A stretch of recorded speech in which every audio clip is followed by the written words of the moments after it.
everybody, welcome back. This is HD, and it's time to begin the next game in the series between Socke and Axslav in the round of 8.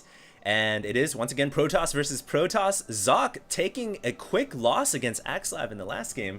Kind of unexpected. I felt like Axslav was behind, and Socke had the advantage, but somehow Axslav was able to climb back up. And I really think a lot of that was attributed to the fact that Socke decided to do a little bit too much on one base. And you can't go for Colossus off of one base after going for Blink Stalkers. It just doesn't really work. I've never seen it work, at least. I'm not saying it doesn't work if you're a pro. These guys are very, very good and they know what they're doing. But in my opinion, and from what I've seen of all the games I've casted, I have never seen a transition into one base Colossus work out. So very interesting play by Socke. And it looks like Socke has chosen to play on Tal'Darim Altar. So I guess he's bringing back the old school, and when I say that, of course, it's because Tal'Darim was the default starting map in the round of 16.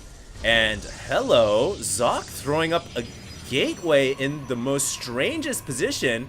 Unfortunately, this bridge does not... How cool would that be if this was like a teleporter that just teleported you somewhere over here? I know there's a ramp somewhere around here.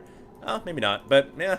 I'm a little interested why Socke decided to throw up his gateway in the corner of his base. Quite often, players will actually throw it up here. So now I'm wondering, is he trying to do some kind of surprise cheese? But why would you cheese your first gateway, and why would you put it there? So I guess he just doesn't want to wall off his ramp. I'm not entirely sure, but rest assured, Axslav is going to get in here. And let me go ahead and pull up those names again. Axslav, once again, will be the red Protoss player. Axslav is going to get in here, and he is going to scout. Immediately, he's going to say, whoa, whoa, whoa, whoa, whoa, what's going on here? And he is going to see the gas, so that's going to put him at ease a little bit, because no Protoss player cheeses proxy gateways and gets gas at the same time.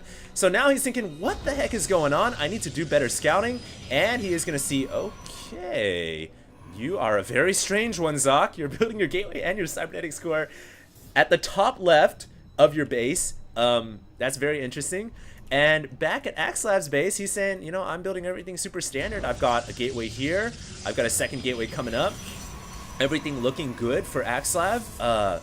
Obviously, this time around, he is not getting the fast second gas. So I'm not expecting him to rush that robotics facility as in game 1. He may go 4-gate. He may 3-gate expo. All of these are obviously possibilities. It looks like he's not going to 4-gate, though, because he is using his chrono boost on his gateway for a stalker rather than his warp gate, but he does have a lot of energy saved up, so we'll see what happens with that energy. Yeah, he's going to be chrono boosting more stalkers out here, and he may do a little bit of early aggression with these stalkers, ladies and gentlemen. Meanwhile, on Socke's side of the map, he has a stalker of his own out, but only one gateway and only one gas. Well, this is certainly interesting. Second gateway now coming up at the 4-minute 30-second mark. Socke here may find himself in a little bit of pressure if Axslav decides to attack with these early stalkers, and he is double chrono boosting out stalkers. Axslav here may be going for this kind of 2-gate double stalker timing attack where you try to overpower your enemy with about 4 stalkers, and if timed correctly, it can do a lot of damage against a Protoss who tries to go for a standard build. Oh, Socke here gonna go for a 4-gate though. So Socke does have this kind of small window where he is vulnerable before all his warp gates are up and running, and Axslav needs to exploit that right away before those warp gates get up and going. He's got about 30 seconds. We can see Cybernetics Core now finishing up that warp gate technology, and these stalkers need to do some serious damage. First stalker now engaging the stalker of Socke, the rest of the stalkers falling from behind, and Socke realizing, okay, that's a lot of stalkers. I just need to fall back and wait for my warp gate technology, and I think that Socke does have enough. Yeah, his warp gates are now finishing, and Axslav will have to turn tail and run away. So, wow. Axslav there trying to be a little bit aggressive with these early warp gates, but I feel like if you're going to do this kind of 2-gate stalker aggression, then you need to throw up your second gateway a lot earlier, and I think Axslav's second gateway may have been a little bit later in terms of doing this kind of early aggression, so it's kind of a half-run aggression, I guess you could say. He wasn't really sure if he wanted to be aggressive or if he wanted to kind of be conservative and expand or drop back into some kind of other tech route.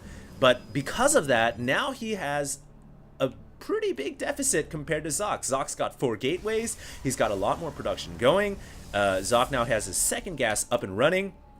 And I think, once again, Axslav is behind. And remember from game 1, what Axslav did to get out of being behind, he actually went for an earlier expansion.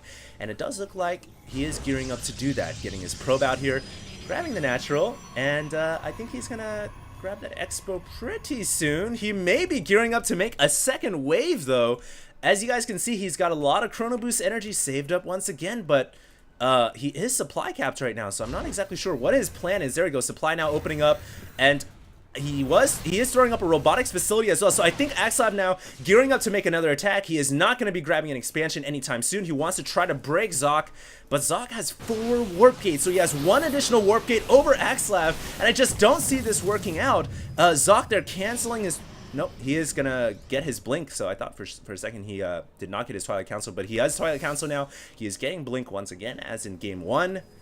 And wow, this time around, Axslav not going for the expo. Now he's saving up to get that expansion down, but much later this time than in game 1. And I think Axslav has a pretty sizable lead. If we look at the income tab, he has 4 more harvesters, and of course Socke has more technology right now. He has blink almost finishing, whereas Axslav doesn't really have an immortal out yet. He's just now getting his observer. So I feel like if Socke attacks right now before this Nexus gets up, then he's got a great window to end this game and move on to game 3. But he definitely needs to make use of it pretty darn soon, and I think he's just waiting for blink to finish. Using a Chrono Boost there, a little impatient. That was about to finish in about 5 seconds anyways. But now that blink has been finished, Socke has decided, all right, it's time to move out. And he's going to push out across the map. That's my patented Socke accent. He's going to push out across the map with his Stalkers and Zealots. They do have blink. Axslav here could be in a little bit of trouble. I still think Axslav needs his immortal, and unfortunately he went for Obs first, so his immortal is very late. And now force fielding the ramp to buy time for his immortal, but remember, by using his energy on force fields now, he is limiting the amount of energy he has for force fields to cut the Protoss army in half later. Not like that matters though, because Socke has blink, so really the force field's only going to be useful for Guardian Shield, the sentry's only useful for Guardian Shield and maybe warding off the Zealots. And it is going to be a tough call for Axslav here. Where is that immortal? Oh my god, Axslav, is your immortal just chilling back here? I don't even know where it is. He is actually trying to fight off 2 fronts right now with force fields. I think Axslav should fall back into this choke where he'll have a much more advantageous terrain where he can split the army a little bit better. And where is the immortal finally coming up here a little bit late to the party? And that immortal may be enough to save Axslav, but Socke using his blink so well. Gonna pull up the health bars here to show you guys how the situation, how grim it's looking for Axslav as he's pulling probes off the line, and it looks like these probes will, they're gonna help a little bit, but Socke with his micro focus firing the immortal, and now he's just picking apart the bones and the leftover meat from the Stalkers, whatever metal is left over from this outrageous attack by Socke. Like vultures, these Stalkers are just destroying everything. And I think Axslav is going to lose his entire army here. His last immortal goes down, and Socke with brilliant blink micro is going to overpower Axslav in game 2. And just like that, we are going to have a game 3. Almost certainly I don't see Axslav coming back into this situation, because there are more Stalkers warping in. One basing this time for Socke, using all of his Chrono Boost on his warp gates as well.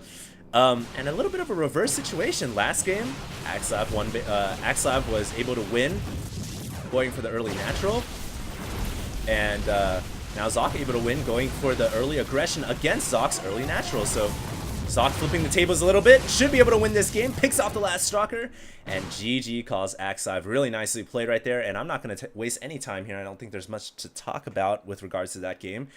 Let's move on to game 3, the conclusion of Axslav versus Socke, and remember, the winner of this series moves on to the semifinals of the HD World Tournament.